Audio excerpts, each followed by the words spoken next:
eating snacks. What's going on, everybody? We are back for another episode of Spoiler Boys. Spoiler Boys! Yes, we are back to spoil X-Men 97. The first 3 episodes are out. We made a decision. We'll do the first 3 together since that's how reviewers apparently have gotten their episodes. So now that we're here, let's talk about it. So, fellas, what are we rating this starting off the jump? What about you, Jumps? Are you looking for a rating for each episode, or you want a rating for all 3 as one? I'm That's kind of an important question. Let's do all 3 of them as a whole. Let's do all 3 as a whole. I'm good with that. I'm at a 9. Okay. I'm sitting at an 8. What about you guys? I might be at an 8.5. I'm teetering. Okay. I'm teetering. Where's the teeter come from?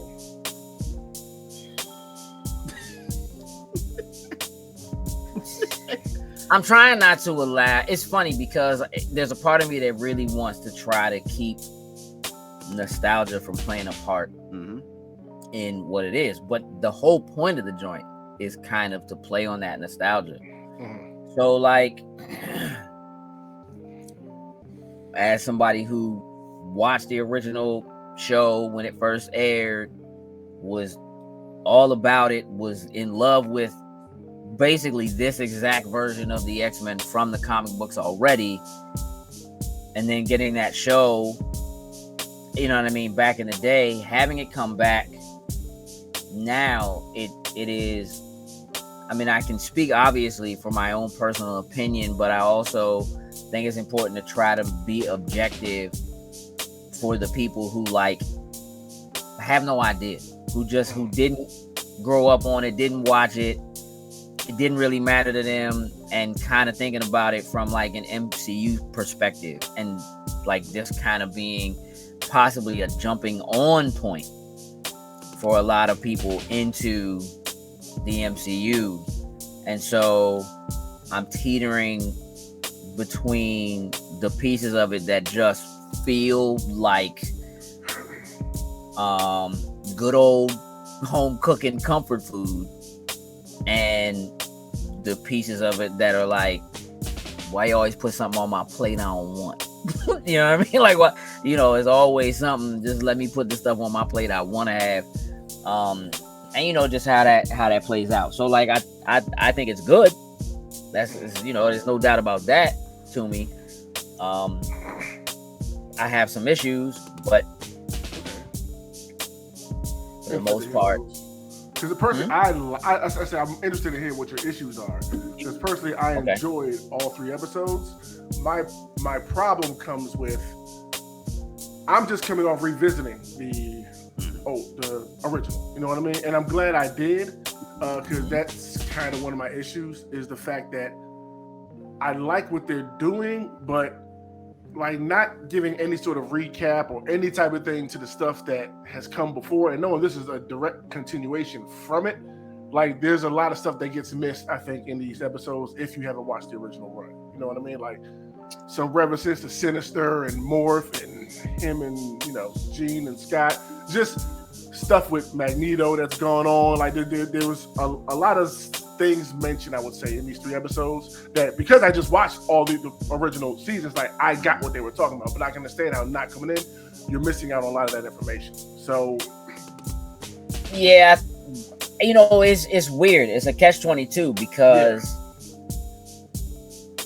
even though this could be somebody's introduction from the break, I mean, X-Men 97 isn't X-Men, which was just what the name of the show was. X-Men the Animated Series, X-Men 97 is a continuation of it. It does pick up right where it left off.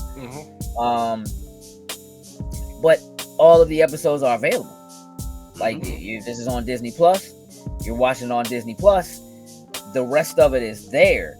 And it's a little weird. It does make me wonder whether or not there will be some sort of a retcon once the season is done, where they may actually put this in as like in the season 6 or something like that under, you know what I'm saying? Just because that's kind of how it works, but it also, I think, stands to be seen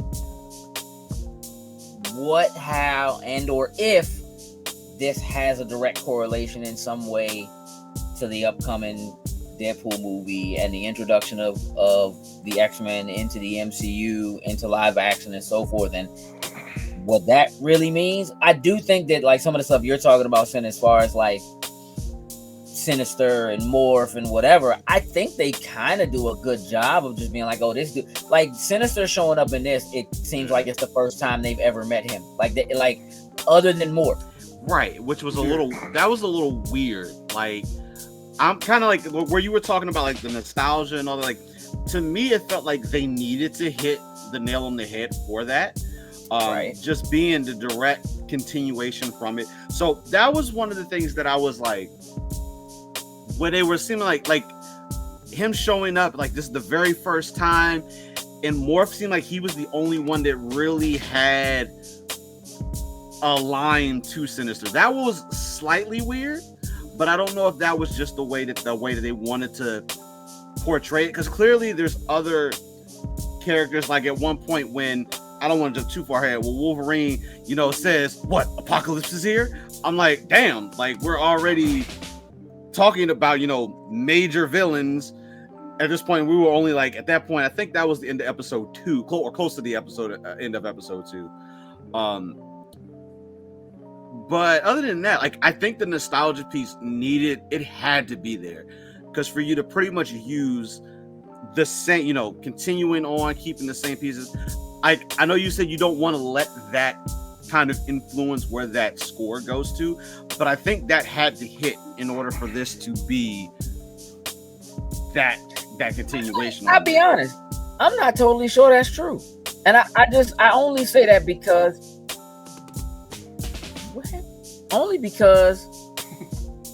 there was there've been a bunch of other X-Men shows since this show existed.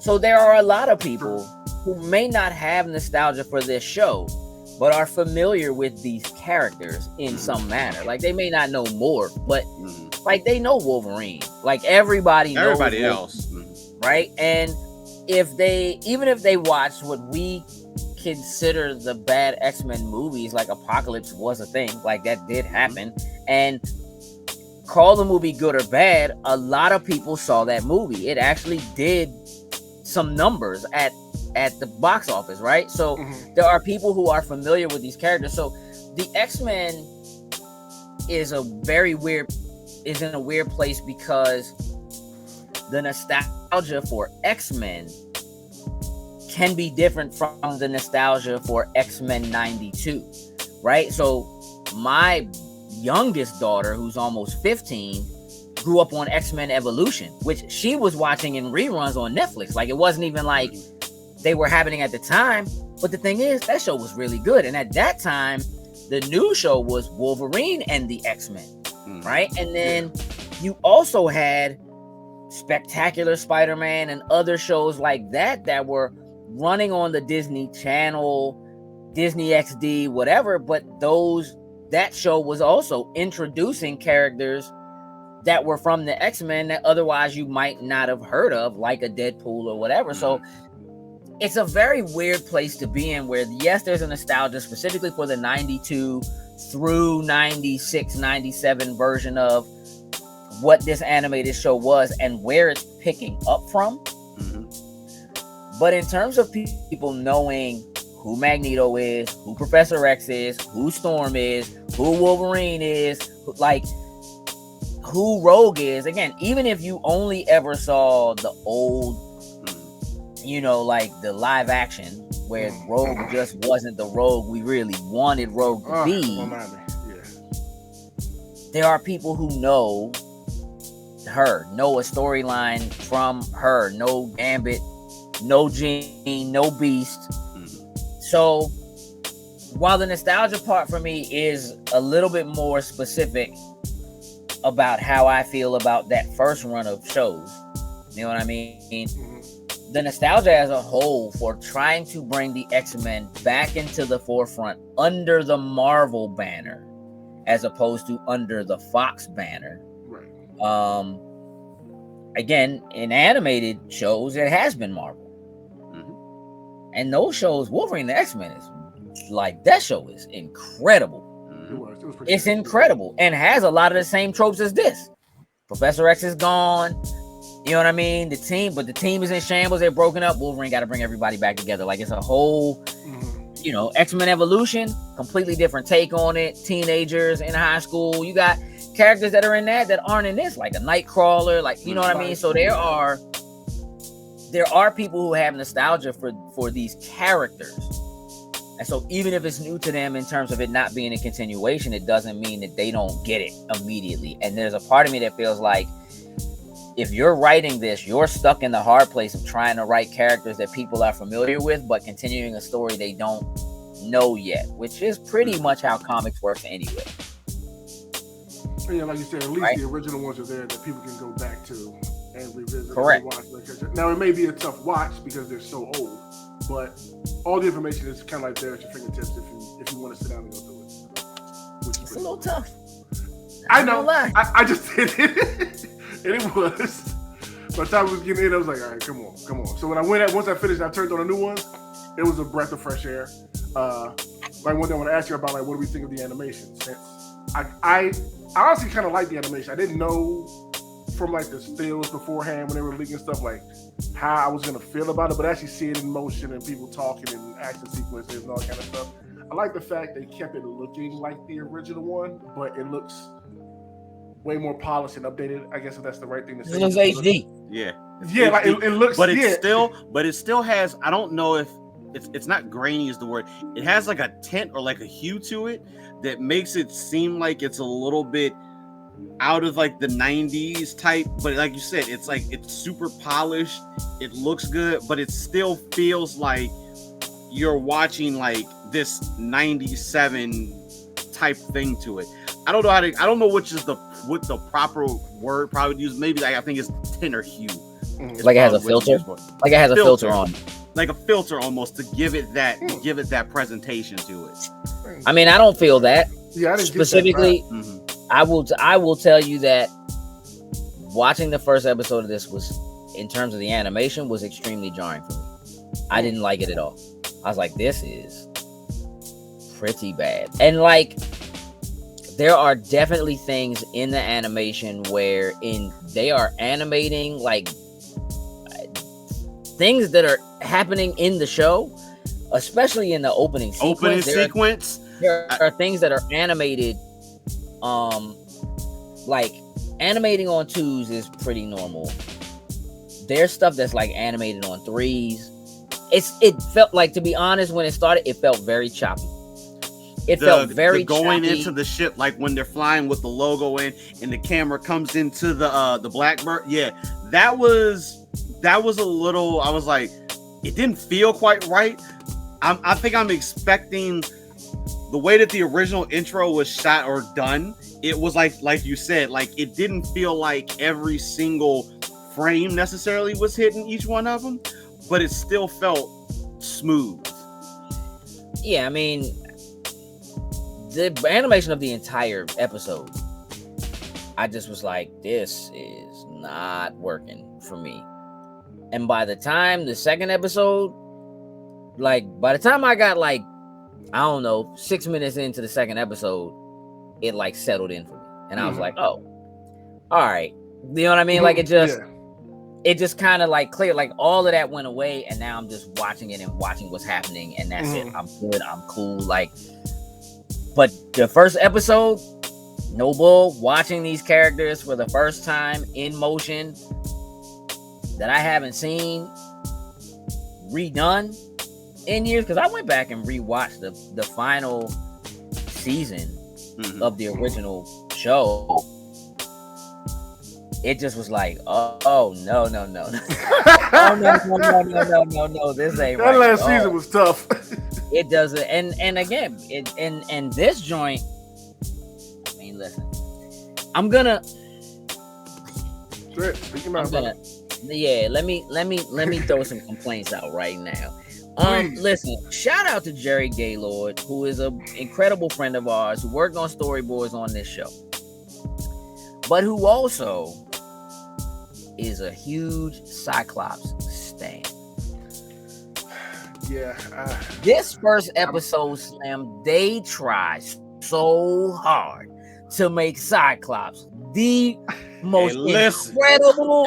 Listen.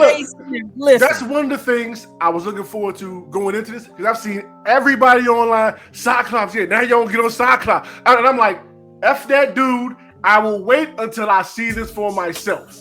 Hey, put respect. And I definitely see what you're talking about. They was trying to make him his whole landing coming out of the air. Like, I got this. Before the landing, when he was fighting in like the little warehouse zone and using his show, and he was moving, I was like, that's what I'm talking about. I will give credit. I was like, okay, the way y'all doing this fighting style, I mess with it. I'm not gonna lie. I mess with that. Me too, bro. But why y'all trying so hard, bro? It's okay, because I had my redemption if it wasn't maybe the second episode when he got paws put on him by execution. Hey, listen. He beat the dog shit out of Scott. All those cool points that you got, he hit him. You got them jokes like, bro. Hey, listen, he dropped them jokes like Sonic rings when he started getting bodied. It gets real out there. It gets real in the street, and I'm thinking to myself, where all the dipping and diving go? Where all the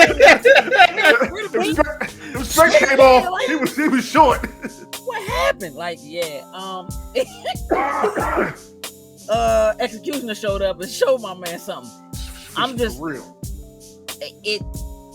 Look, so I need to address my personal feelings about Cyclops before we go too far. I'm not a fan. Never have been a fan. I don't generally. It's not a specifically like a team leader issue thing I have. It's the Boy Scout thing. I feel like that is so just like. There are times like reading the comics, watching the show where I feel like even Professor X was like, dog, I'm being such a tattletale, dog. Like, why are you such a. You know what I mean? Like, it's just so,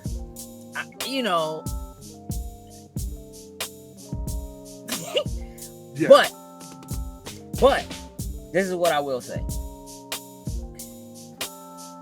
There's a very, very deep and special arc for Cyclops that did exist at the time and certainly has existed more over like the last 20 years.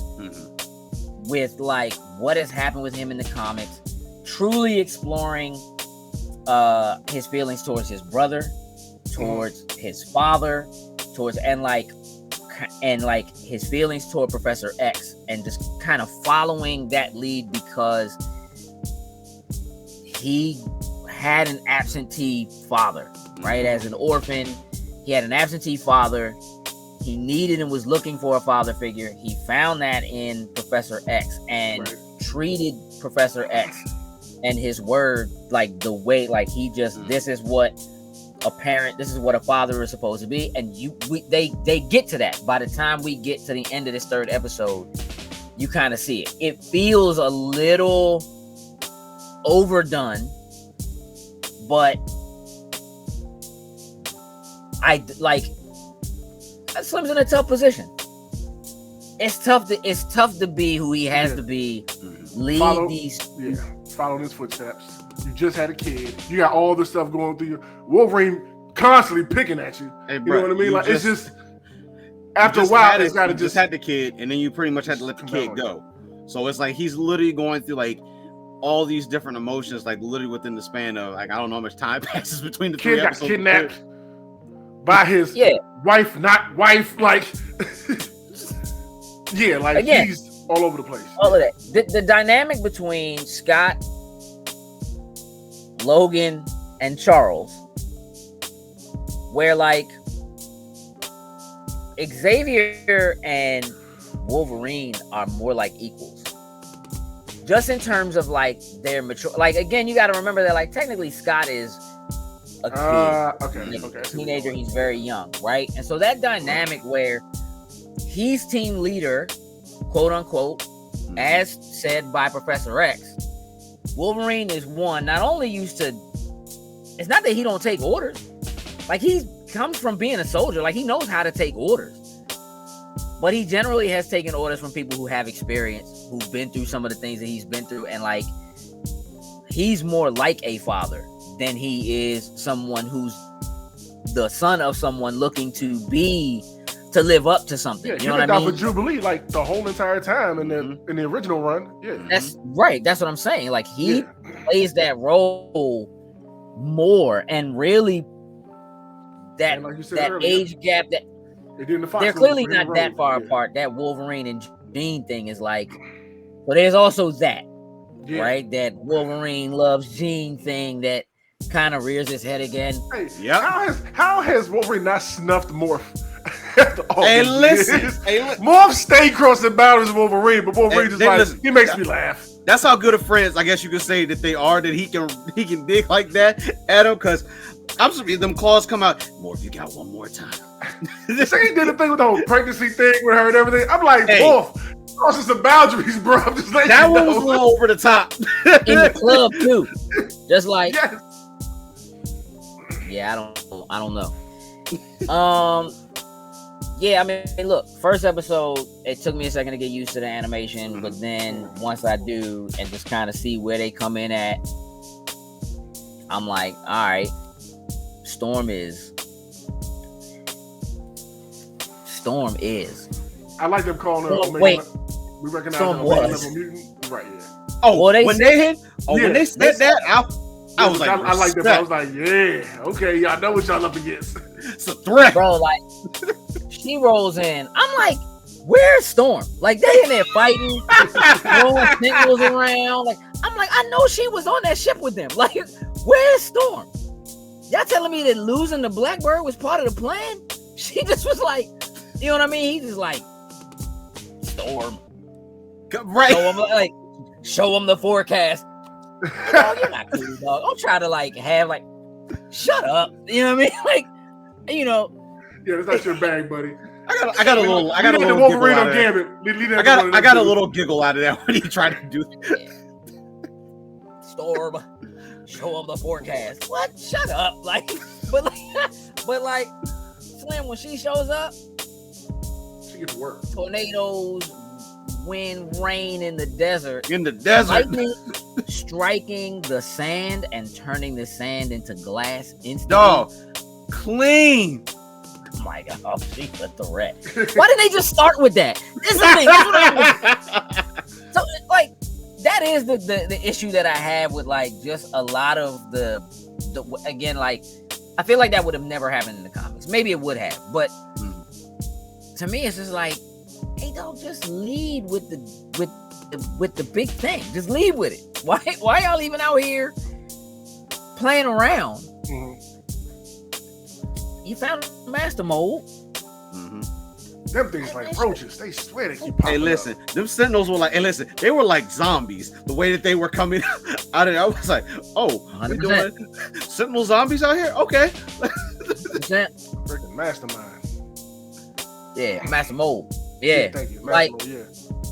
My man said Mastermind. Right. I mean, first episode was cool. I enjoyed it. I like where it went. Did you have a favorite part of episode 1?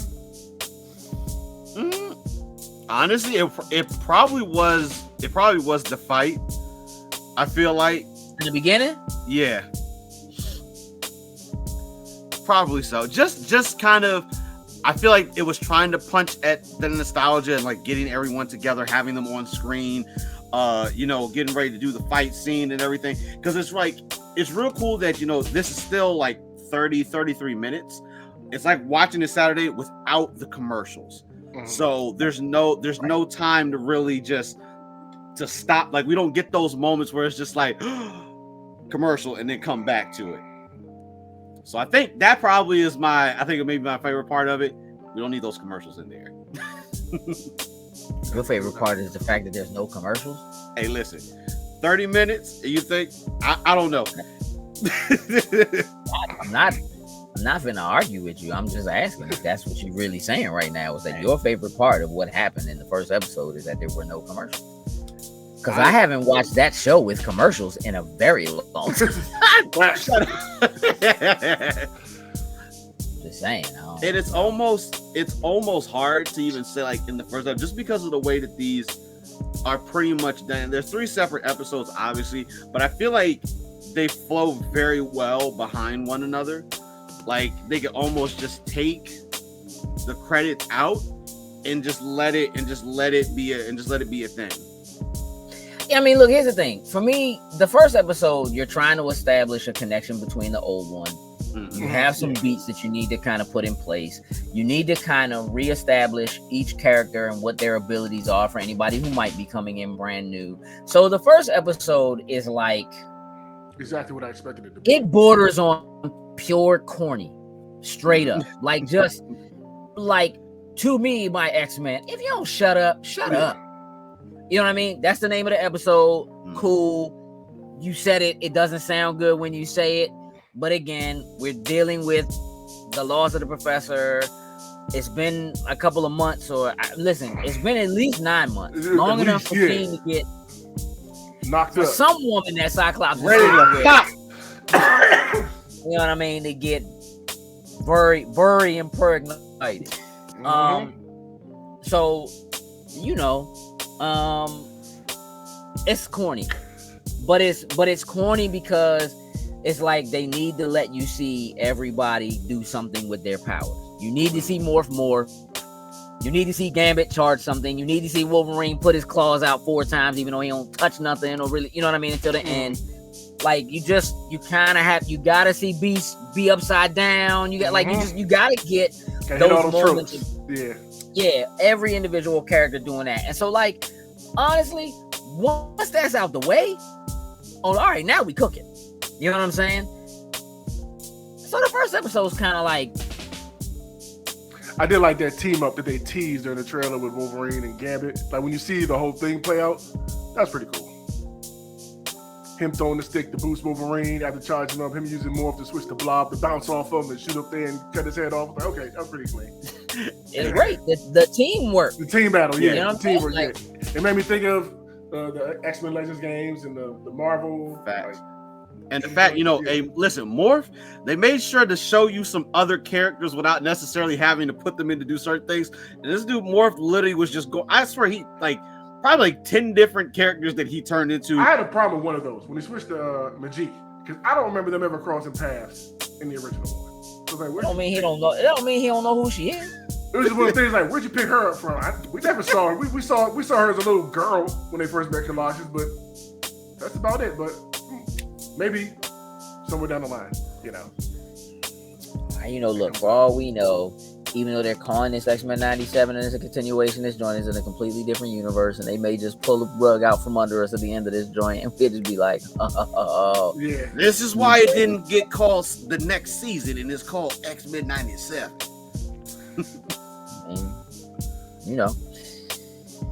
Okay. All right, so what was our thing? Oh, second episode. What are things that we may have liked or not liked about the second episode? What was the name of the second one? That was the Mutant Liberation something. Yeah. When our boy Magneto shows up. Just to let y'all know, Charles left me everything. So I run this now, and it is what it is. So, like I said, what are things we disliked about the episode? I don't think I had anything I necessarily disliked. Like I mentioned earlier, I love seeing Cyclops get his ass whooped. That was great. Outside of that, I really love Magneto's speech once Storm went down. It was like for that brief moment, we thought, oh, he about to kill everybody. He about to go back to being himself. Old. I was like, that was short lived. Yeah, facts. Like he had me thinking for a second. Like, hold up now. That quickly somebody was gonna catch an L. I was like, even if it was just one person, I was like, who's taking the fault for this? He lifted everybody else pretty much to space, and like, I'm about to kill all y'all. Y'all swear, that wasn't my man. I mean, he was working to prove a point, though, right? Like, look what I could do to you. Yep. Like, you couldn't hold me in this court if y'all wanted to. There's nothing you could do. Here I am going along willingly, right? Like having had the conversation that he had. Again, the second episode is where it really gets good because now we're digging into what the X-Men really is and what it's about, right? About the underlying things, the individual stories with the people and like what they're dealing with in terms of being different, right?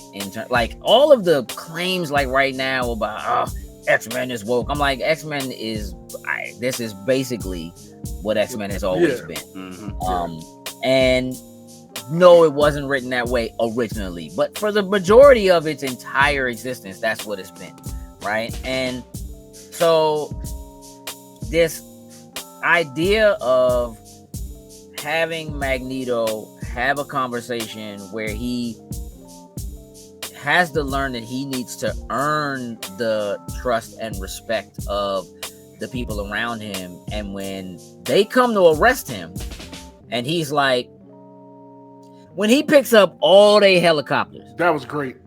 And it's just like our guns are made of metal or whatever. Like you can't take this from us. Like, all right, bring them choppers over. None of that.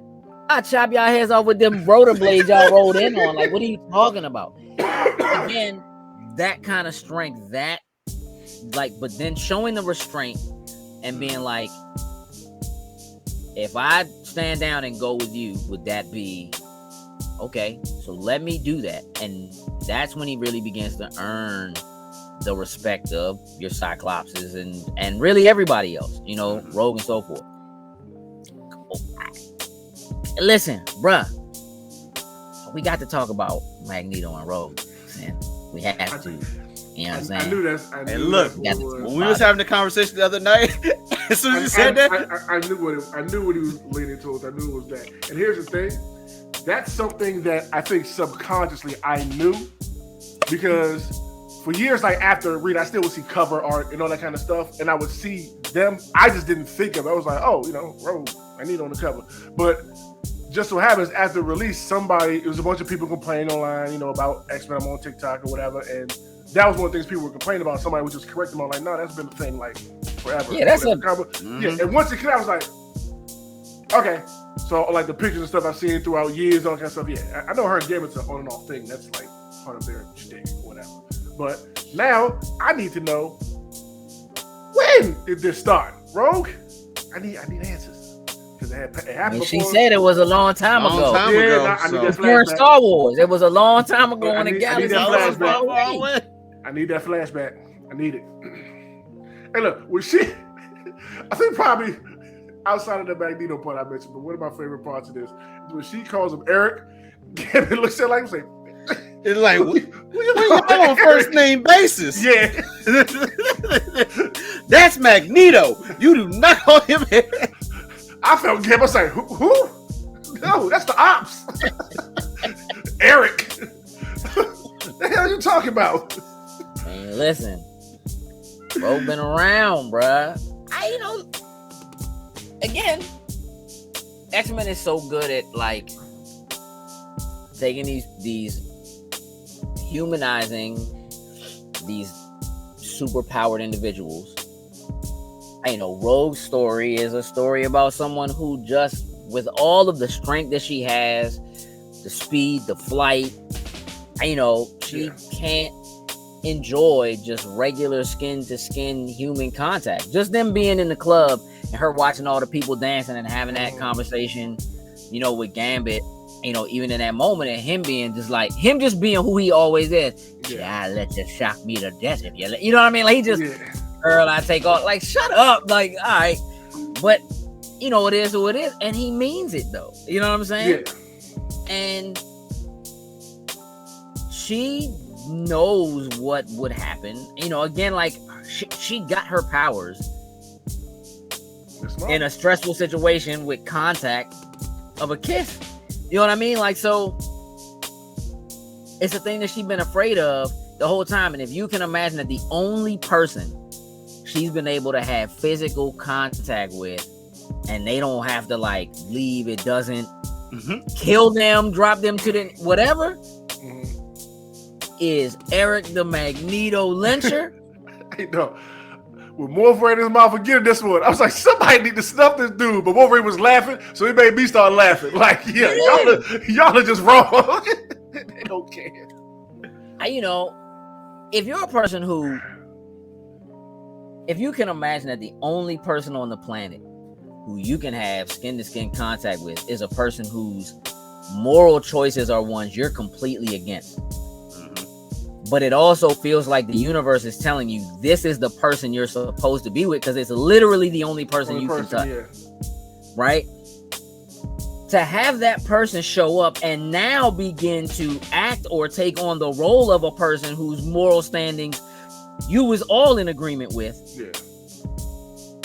For her, it seems like everything's aligning. Yeah, everything's starting to align for her finally. It's starting to seem real right. You know what I'm saying? And for real, I ain't mad at Gambit being mad. Hey, bro. Gambit, this y'all Gambit. Hey, say they got a Danger Room book for. Woo! Hey, listen. I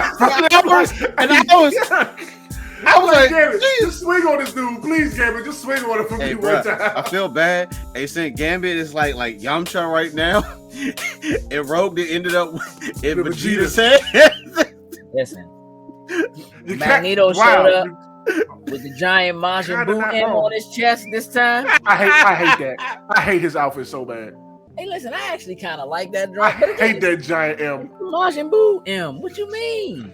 Nah, it's gotta be just on the forehead. Just gotta be on the forehead. Nah. Not on the whole bodysuit, just a big old M. I hate that joint so bad. Listen, can I just say, look, with the high gloves on, like, bro. The full bodysuit with the complete sleeveless joint. I hate that joint so much, man. You don't understand. I'm gonna let the guns out now. I need to catch the sleeve at first. So, like, they blew the camera so I was like, what's up with this sleeve? Ew, bro. Like, nah.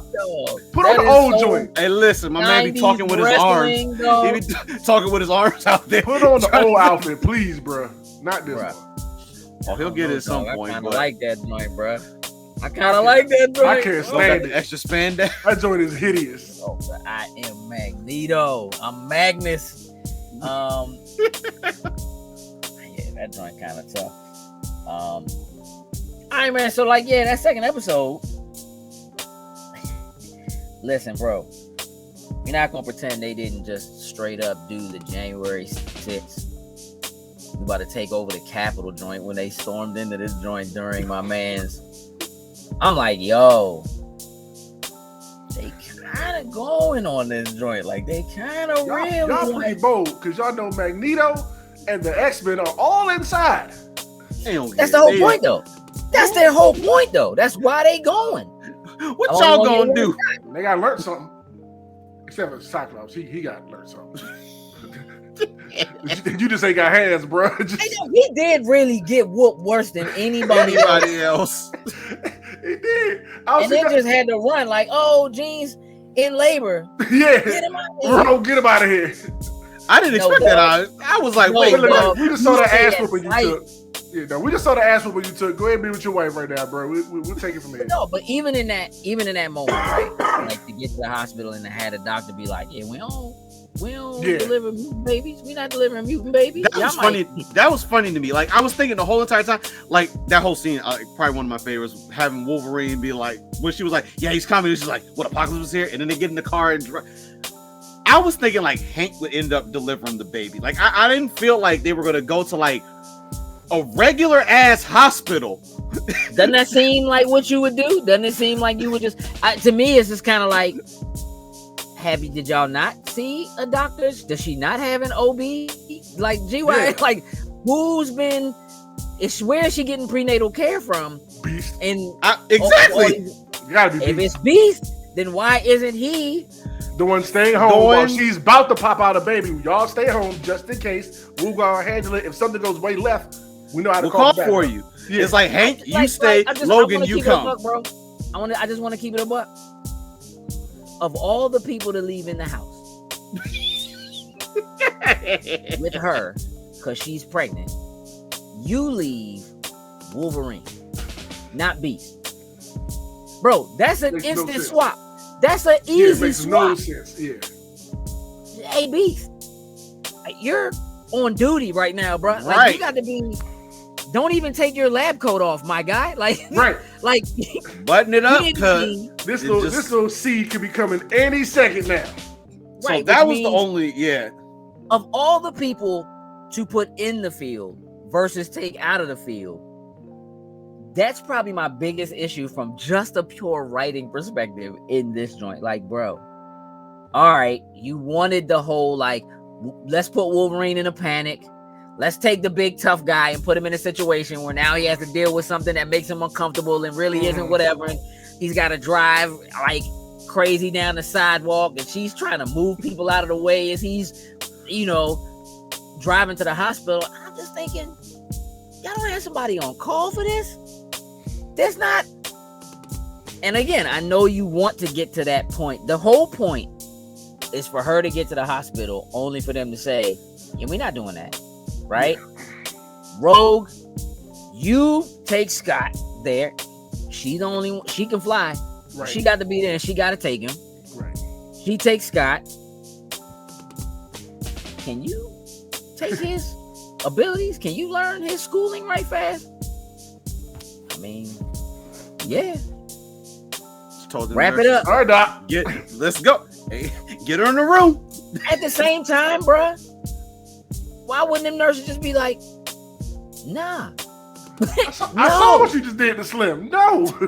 I'm not doing Somebody I'm call not- security. He said no. On the think just X-Men? because you have his skills now, you in charge. You didn't become my boss when you took his powers. Like you didn't get his paycheck. Like you know what I'm saying? Like Take the coat off, put the coat on. Look at me. Look, I run this. That's I one of the run this decisions now. they made. Like, you know what? Nah, just let's go through it. I'm not messing with them. They just But that was still crazy to me. Like that to do the normal. Like Beast should have been like, hey Beast, get your ass back in the Blackbird and bring yourself back to the mansion, because this baby coming right now. it would have literally been Rogue, fly Beast back to the mansion. Jean's having the baby. That's it. That's it. simple. That's I mean, again, this is not a part of suspension of disbelief, bro. This is why this can't be a 9 or a 10, because I have to have issues with some writing in this situation. What saves it for me is that Cyclops never gets a chance to retaliate after getting his mouth rocked, because he got to go. You took that L.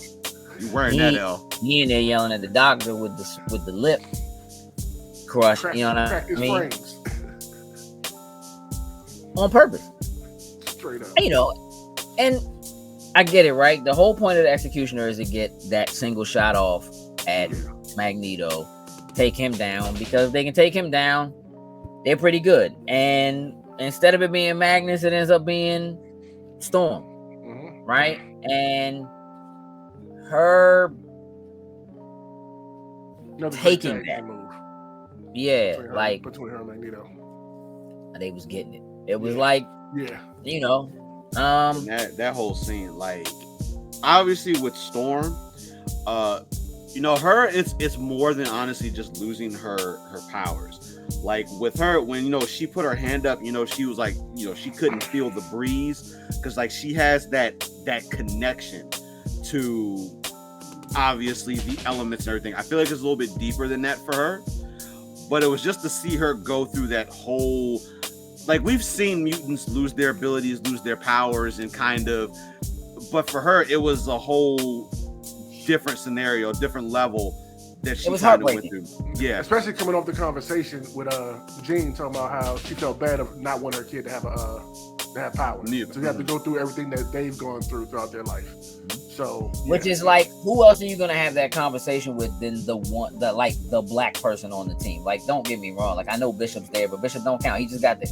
yeah, right. You know what I'm saying? And like, Storm been there. so Storm is She paid her the due. mother. She's African. She's the black person on the team. She's dealing with the kind of stuff that maybe only Beast as a blue person kind of deals with, in terms of just like walking around and having regular hate just thrown their way. To have, it is honestly akin to them having a conversation and her being like, I would not want my baby to be born black. It's that conversation. And Storm being like, I don't blame you. You know what I'm saying? Like, nah, I don't blame you. So again, there's like a depth there to the characters and what the show is and what a lot of it really means, and you know how it speaks to the feelings that people have in terms of diversity and all that kind of stuff. Like all of that is kind of ingrained in what it is. And so for her to lose her powers when it's all she's ever known, because outside of being with the professor, she was controlled by the Shadow King.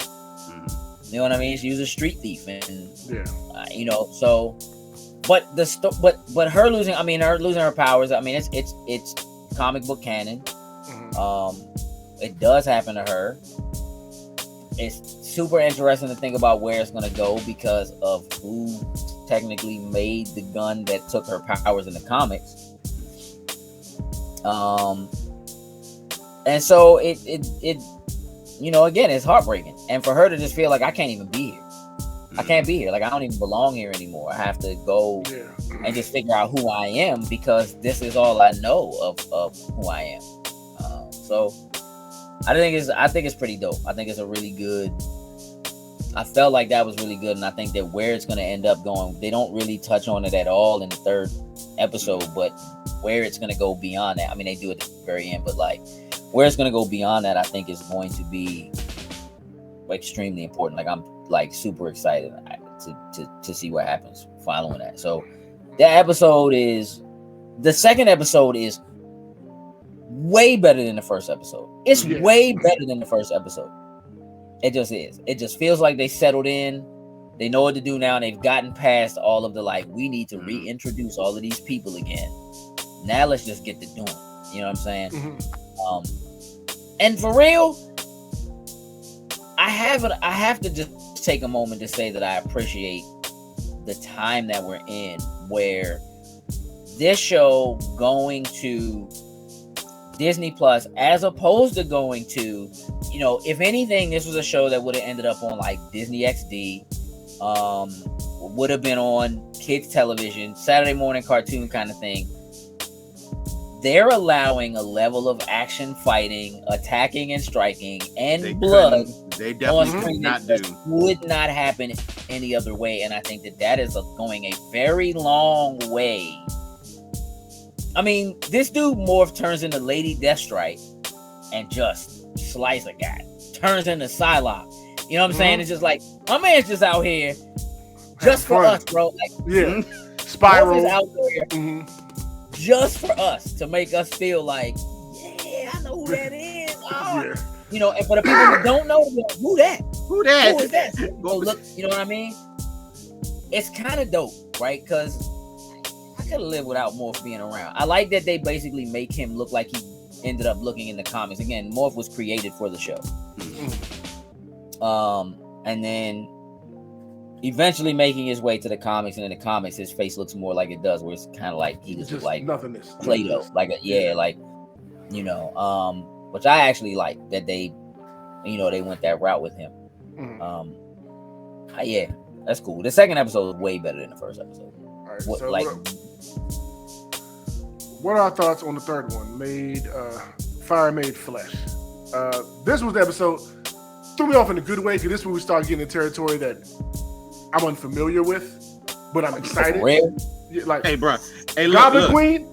Hey, listen. Left. Hey, Sin. Look. First of all, when the second episode ended and the second Gene showed up, first thing I was like, oh shit, we going multiverse thing right now. It didn't hit me, Goblin Queen just yet, until once we get to the next episode, and then the word clone is uttered. Once the word clone comes out the mouth, I was like, oh no, this isn't that all new to me. I was loving the story and everything. Like, who was this other girl? She the real thing. Then finding out, hold up, that's not the real Gene he had a baby with. This the real one? Like, I'm like, oh, well, this is new to you, bro.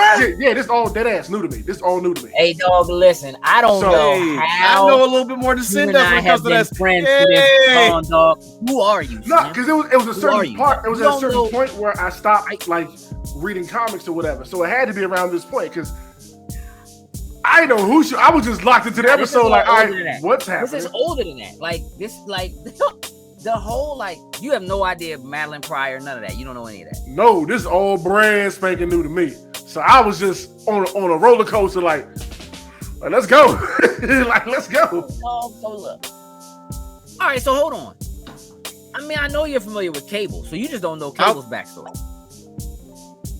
I'm pretty sure I've read Cable's backstory, but I may have forgotten because I know the son, that's their, kid and all that kind of stuff. Okay. Right, but that's the whole thing. Is that Nathan Summers Cable is Scott's son, right? But it's not Jean's son. It's Madeline Pryor's. Who was a clone of Jean that Scott didn't know. She didn't know she was a clone. And so then there's that whole thing of like, which one of us was the Phoenix? And like, it's a whole thing with the Dark Phoenix saga and all. Oh my God. Hey, dog, listen, you got books to read. You got it. Like, oh man. I didn't know you didn't know. No, dog, this is all new to me. Man, let me like tell you. Like I said, I was just locked in the whole episode. Bruh, they toned her outfit down a little bit because, like, if you're familiar with Sora Soon's artwork, yes. Straight up Goblin Queen, bro. Like it's like her outfit from the original. Like she shows up on some I'm straight up threat, bro. Like it's a whole bro. Question. Yeah. Why is she called the Goblin Queen? That was really messing my head up. Like. Because they just jumped into it. It's a thing that has to do with Sinister. Like this whole Sinister thing. And this is why I feel like we don't have time for this, bro. No. We don't. I'm just saying, we don't have time for this. But like, what's happening right now with the X-Men in the comics, or has happened over like the last couple of years with the X-Men in the comics, involves Sinister, his taking over other people, he has clones. There are like clones of Sinister. So like, you know how Sinister has the diamond on his head? It's not a jewel. It's a diamond. And there are 3 other Sinisters. There's one with a spade. There's one with a heart. They're like the 4 like they're the Royal Flush Gang. Bro, listen, it's crazy. Yeah. I wasn't expecting Sinister 3 episodes in. Honestly wasn't. Look, I knew he was going to show up because after watching the last one, him and Apocalypse are like roaches. They show up like every 4 episodes. It seems like. Valid. Yeah. It's kind of like it has to happen, but at this point, it's like, all right, look, Charles has to come back. Of course, he's in the intro. He has to. The Madeline Pryor thing, like, I don't feel like they can just let her go off into the world and that's it. She still has all of this woman's abilities, bro. Like, it's not.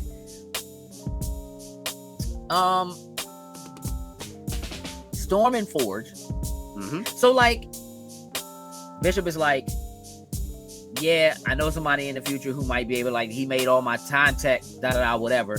That's clearly Forge. Mm-hmm. So they're like taking the baby to go meet Forge, but then Forge is back here in the joint with Storm, and in the comics, Forge is the person who made the gun that Storm got shot with that took her powers. And in the comics, they have a whole thing. There's a whole romance between them. He is an old friend of Charles, blah, blah, blah. I think they're going to make it somehow down the road. It's going to turn out that Forge is somehow responsible for creating that gun that Executioner had that shot. Bro, this joint's about to get. It's about to get so good. It's like, so like, even like right now, I'm like, even if I felt like the 3rd episode wasn't that great episode, which it was, because that fight with the Goblin Queen. Dog, it was just playing right here. And I was like, it looks way better on a bigger screen than on my cell phone. Attention to that. You had to pay attention to that. They was getting busy. Bruh. With the Lotus Snacks powers. What? First thing I said. Yeah. Ooh, they gave her Lotus Snack skills. She got Lotus Snacks magic. Yeah. I was about it. yeah, dog, like, I wasn't expecting it. It happened so fast. The fact that the baby was born at the end of the last episode was kind of telling as far as that's concerned. And, you know, and then Jean showing up. So as soon as that happened, I'm like, oh, they going whole Madeline Pryor, like right now? They just about to drop that right now? And they don't say her name until the end of the episode, which is cool. But like, man, listen, they did something with this joint. Like, they put hands, like they were. When Scott shot her in the mouth, shot the blood out of her mouth, I said, ooh. He was like, then he went back to being the Cyclops that I love to hate. I'm so sorry. You do what you had to do. It's Right. You're the leader. You're supposed to make these choices. You make these decisions. He sounded like an abusive husband. You made me hurt you. I don't know, dog. It was like, say what you made me do, Gene. Yeah, like, I don't know, but Let me turn it back to it too. That whole thing was crazy to me. Just the whole clone thing showing up, and nope, that's really not your wife that you impregnated. That's not your Gene, buddy. Somehow, yeah, like just even that, again, being in that moment where like she's like, nah, it's me. Like, no, I'm is Gene. I'm is Gene. And then she's like, Scott, tell him. And my man is like, whoa, like, I did have a baby by you, but he like, Beast came in like, hey, hold up, everybody. Beast like, hold up. He like, but listen, let me tell you, he made it worse. He made it worse. Beast has no tact, bro. My man just, I don't know why this man was messing with Petri dishes in the living room anyway, though. He made it worse. He had to get to the bottom of that situation. But wait, she's actually the real Gene. Like, what are you talking about? Because according to her DNA and everything, and time-wise, the ages match up, right? I'm like, Beast, shut up. You're not making this any better right now. Yeah, like my man really could have pulled somebody to the side and been like, hey, listen, I don't want you to know. Yeah, that's actually the real Gene. That's on the sofa right there. According to data, we might have to. This dude just in front of the whole team. You know what I'm saying? Bill Beans. Just put it all out there, and then it's like, well, wait.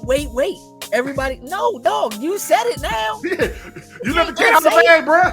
Hey, you give us no time to process it. Listen, I'm gonna be real with you. Morph once again. Hey, listen, I'll be real with you. I was ready for Logan to like be in the background, like 2 Genes. I got it. I can have a Gene. This works now. That's all I wanted. Hey Scott, this actually works in our favor. Hey, listen, but he took the L when real Gene was waking up and they were getting together. I was like, oh, it's about to happen. And then she felt Scott's like, Scott's in trouble. Damn it.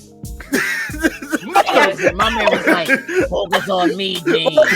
Remember how I feel about you, how you feel about me. And he had it for a second. I thought he had it for a second. Broke my man heart like pieces, bro. Hey, dog, the toughest guy, bro, is getting his heart broke.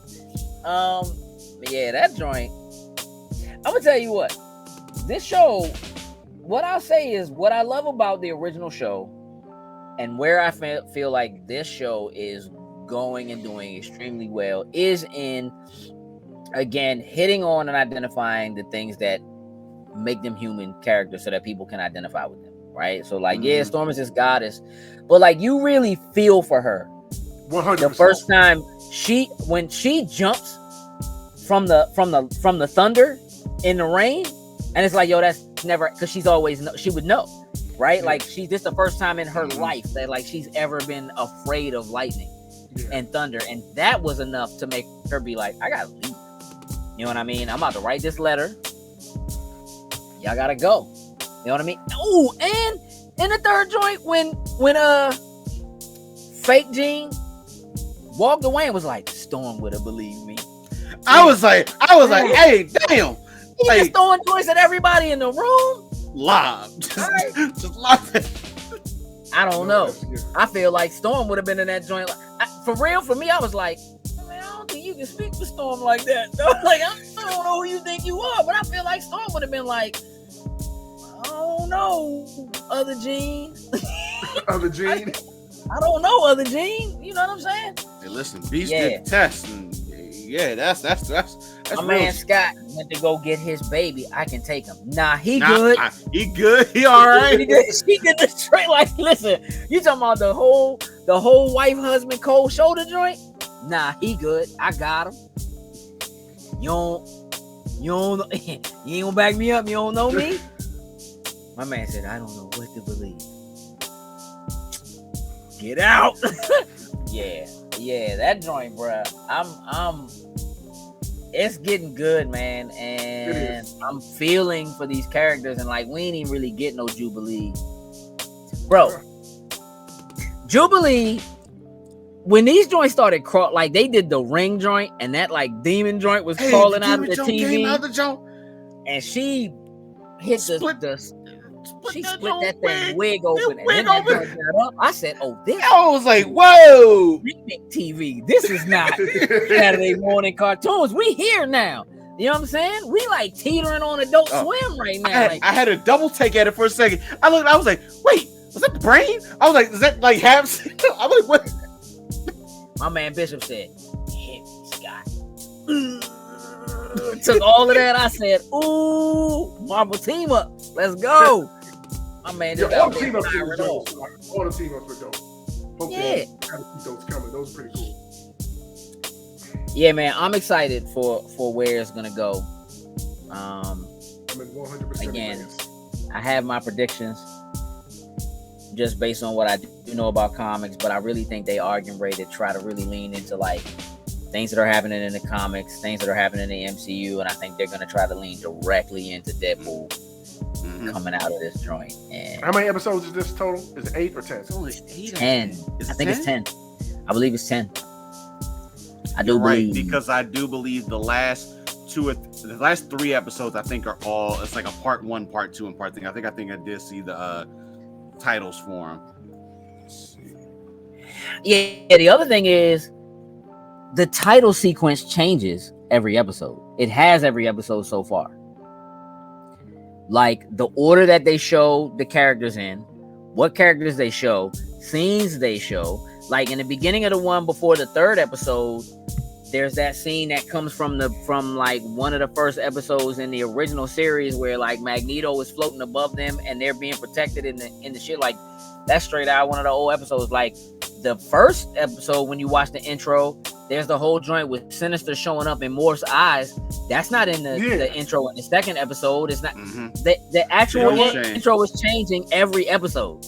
And it's now I know why I didn't catch it, because I skipped both of them. Trying to hurry. How you skip? No, I watched the first one. I was like, all right, I saw the intro, but I need to hurry to get through this. So let me just. Once that joint ran and Magneto was added in, I was like, okay, as characters come in. In the beginning of the second one, they actually show Magneto before they show Cyclops. In the beginning, he gets his own little intro joint in it. 10. Yeah. 10 is what I got from IMDb. It is, because the last 3 episodes are part 1, part 2, and part 3. Yeah. Yep. Yeah, buddy, it's about to get good. Man, listen, I'm looking forward to episode. My man Gambit was standing outside somebody's room with the charge card in his hand, like, boy, I'm about to whoop you. Do it. Listen, I felt bad for all of them. When Goblin Queen, when she hit them with like all the jokes, like they was giving them like their worst things to actually see. And when my man Gambit opened that door, and not only was Rogue with Eric together, like they like together body feud, I was just like, God. I'm like, all right, Disney, y'all freak Nancy, Disney. All right. I was like, excuse me, Gambit, close your eyes, bro. Turn around. My man Gambit over that door. I can't take it. I gotta go cook me some beignets. Hey, look.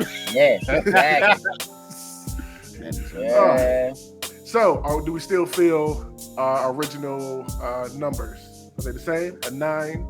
I'm still good. Jokes? I mean, for all 3 episodes, I'm at 8.5. Okay. You know what I mean? Okay. I have some issues. Small pieces. I have some why does she have a regular doctor? How come Beast isn't delivering his baby issues? Yeah, I'm up to an 8.5 out of 8. I'm up a little bit. Yeah. I still have my concerns with the old one, you know, just how that's gonna play out in the long run, but I enjoyed every minute of it. So Same here. The good, the bad, and the ugly of it. Because this is where I'm at. Like, if they do another season, you can't call it X-Men 97 season 2. Nah, they got to do whatever it is that ties this joint into the MCU. They just got to do 98. Come on, because they can't do X-Men 98. They can't do X-Men 98, dog. That's not happening. But it would be dope if they did something that tied it into like X-Men Evolution. Bro, it just, the fact that they could just like multiverse, X-Men Evolution, Wolverine and the X-Men, like these different versions where this different stuff happens. Ooh, especially do something crazy like their art style too, but like blend them together and stuff like that. That could be kind of dope and crazy. Have them cross over with each other. It'll literally just be like Spider-Verse, where you have the different Spider-Man, you know, different frame rate. Like you could tell they're from different universes. When hey. No matter which way they're going with it, I'm excited for the ride. Straight up, I'm in. Yeah. I'm in. I'm all in. I'm in. Right now, I'm looking forward to next week when we see what happens next after episode 3. So, bro, they cramming a lot in these little 30-minute episodes. Hey, no, but it's a straight 30. It's no commercial, no breaks, none. It's just a good, clean 30. So you get a nice little chunk. So I'm good with it. Do us a favor. Let us know what y'all think in the comments below about X-Men 97's return and what y'all thought about the first 3 episodes. And y'all know the routine. We'll be back here next week for episode 4. We're looking forward to it. Hope y'all are. We will catch you later. Deuces. Loading snacks.